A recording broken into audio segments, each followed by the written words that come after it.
actually, I worked at the VA hospital here in Pittsburgh for 6 years, and I was involved with their intensive residential aphasia treatment program called PIRATE.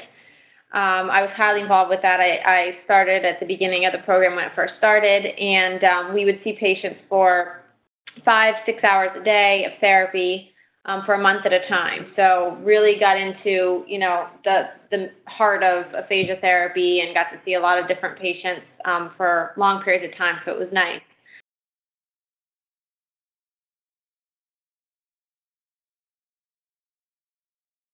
Phonology is sort of just a fancy word for a sound system, okay, meaning the individual sounds and letters or sound-to-letter correspondence, syllables, that sort of thing. So it's not uncommon for a person with aphasia to have trouble with these sounds and have experienced difficulties at the sound level, both in terms of input, so not hearing the sounds, that's different, but processing them, and output. So in other words, they might have trouble processing or understanding sounds, or they may have trouble holding on to the sounds in their head long enough to even process them. People with aphasia often have trouble expressing sounds as well. So they might not be able to know what the P sound makes, that it makes that P sound. Okay, something as simple as that. That could be impaired. They may substitute sounds, so they may say gat for cat, or they may have trouble at the syllable level. They may say lady when they meant to say ladybug.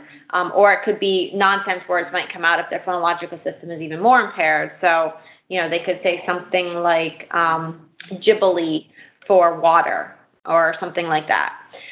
So I do like working with that sort of thing. It's important to note, though, that the phonology and that phonological processing is a different thing than apraxia of speech, which that's more of an issue with the motor planning and programming that's required to produce sounds and words.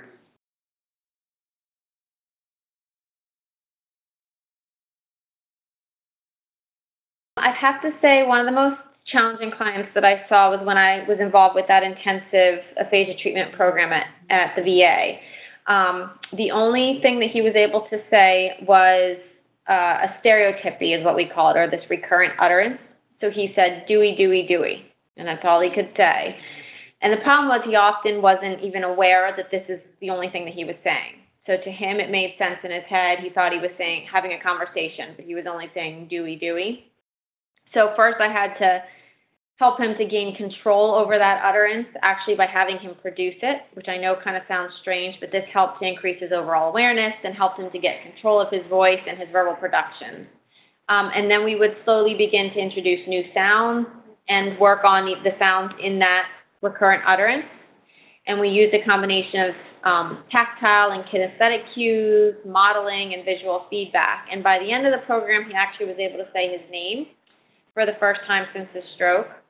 And it may not seem like a lot, but, for him, this was huge. And I'll never forget the first time that he said his name. He kind of looked at me with this surprised look and tears in his eyes. So.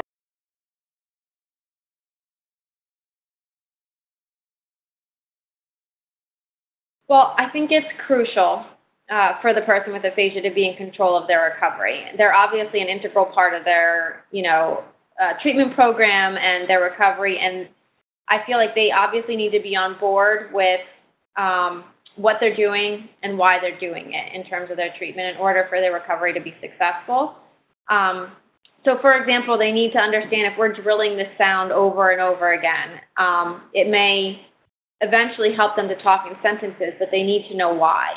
Otherwise, that can be very frustrating, I think, or they might just feel defeated, or they might even think the therapy is childish. Why are we working on these sounds when I want to be talking in sentences? So, and I think it's also important for the person with aphasia to have the support of their family and friends along with them in their recovery. I think that's huge.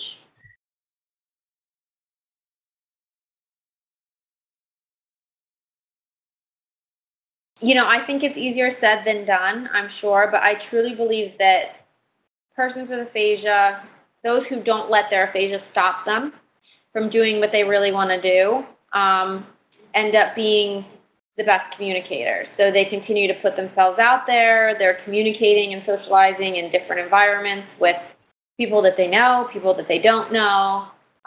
They continue to participate in social media and advocate for themselves and other people with aphasia. And I think a positive attitude and motivation to improve plays a huge role in recovery as well.